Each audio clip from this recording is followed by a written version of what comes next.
एक बड़ी खबर आ रही है। क्रेमलिन के विशेष दूत किरिल दिमित्रेव की पोस्ट आई है। स्टीव विटकॉफ के साथ अपनी तस्वीर पोस्ट की है। ये देखिए जरा, ये बड़े फील गुड सिग्नल्स दे रहा है रशिया, और वहां पर ट्रम्प धमकी दे रहे हैं, फ्लिप फ्लॉप कर रहे हैं, अपने लुकाशेंको को फोन कर रहे हैं।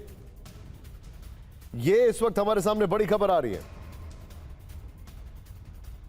लेकिन मेरे पास जो अलग अलग सोर्सेस से इंफॉर्मेशन आ रही है, वो सोर्सेस से इंफॉर्मेशन ये कह रही है कि रशियन सिटीजन्स हैं, वो ट्रम्प को लेकर बहुत ज्यादा एक्साइटेड नहीं है। ये इंफॉर्मेशन मेरे पास इस वक्त आ रही है, ये इंफॉर्मेशन मेरे पास आ रही है।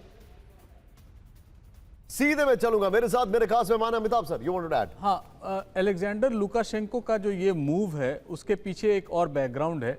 स्टीव विटकॉफ गए थे मिन्स्क, और वहां पर उन्होंने पॉलिटिकल प्रिजनर्स हैं, खासकर स्वेतलाना तिखनोस्काया, जो उनके अगेंस्ट 2018 में इलेक्शन लड़ी थी, उनके पति को काफ़ी दिनों से अरेस्ट किया हुआ था। उनको स्टीव विटकॉफ और लुकाशेंको की मीटिंग के बाद छुड़ाया गया है। तो ये भी उसका बैकग्राउंड है कि एक तैयारी हो रही है लुकाशेंको को भी एंगेज करने के लिए इस पूरे प्रोसेस में, और स्टीव विटकॉफ उसकी शुरुआत कर चुके हैं। उसकी परिणति जो है हम यहाँ देख रहे हैं, क्योंकि हो सकता है अगला वेन्यू जो है, जो न्यूट्रल वेन्यू की तरह होगा, वो मिन्स्क ही होगा। अगर जेलेंस्की, पुतिन, ट्रंप या ऐसे लोगों को मिलना है, या यूरोपियन यूनियन को मिलना है, तो वो मिन्स्क ही होगा। और मिन्स्क एक, जैसा जनरल सिन्हा भी बता रहे हैं, मिन्स्क 1-2 जो है आर्मीनिया अजरबैजान के युद्ध को शांत कराने के लिए हुआ था, हालांकि उसका कोई नतीजा नहीं निकला। तो मुझे वो भी एक बैकग्राउंड इसमें दिख रहा है। निशांत सर, मैं आपको एक बड़ी खबर बता दूं, मेरे पास एक बड़ी खबर आ रही है जो मैंने अपनी टीम को अभी फॉरवर्ड की है।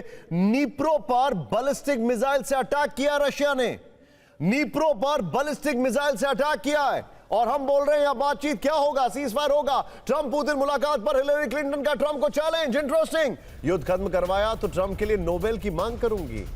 यूक्रेन की जमीन गंवाए बिना डील करवाने की चुनौती है। ट्रंप ने डील करवाई तो नोबेल के लिए नॉमिनेट करूंगी। हिलेरी क्लिंटन, जिन्होंने ट्रंप के खिलाफ चुनाव लड़ा था और पॉपुलर वोट जीत गई थी, इलेक्ट्रोल वोट से हारी थी, वो ये कह रही हैं। सीधे में चलूंगा, देखिए बहुत सारे इसमें परम्यूटेशन कॉम्बिनेशंस हैं, लेकिन मैं यहां पर एक क्विक टेक यहां पर लेना चाहूंगा एम्बेसडर सिंगल से। Sir, we are now entering into that phase कि मुश्किल से 2-2.5 घंटे बाकी हैं, अप्रोक्सीमेटली 3 आवर्स। ट्रंप के अभी तक के जो सिग्नल्स हैं, they are very random. I am sorry to use such a word, लेकिन साइकोलॉजी में इसको बाइपोलर भी कहते हैं कुछ लोग, but nevertheless I will not use that term for a president. Putin is very consistent, he means business. इन दोनों की बॉडी लैंग्वेज के लिए एक्सपर्ट्स ने कहा है कि ट्रंप पहले 5 मिनट में या तो ही विल विन इट और he will lose it. What is your take?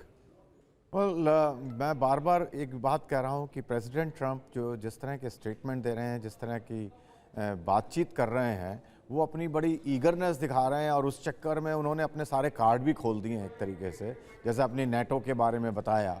और जो हिलेरी हैं, हिलेरी क्लिंटन, उन्होंने बड़ा हिंट भी दे दिया है कि अगर बगैर ज़मीन खोए हुए आप युद्ध विराम करा देंगे तो मैं आपको नोबेल प्राइज़ के लिए नॉमिनेट करूंगी।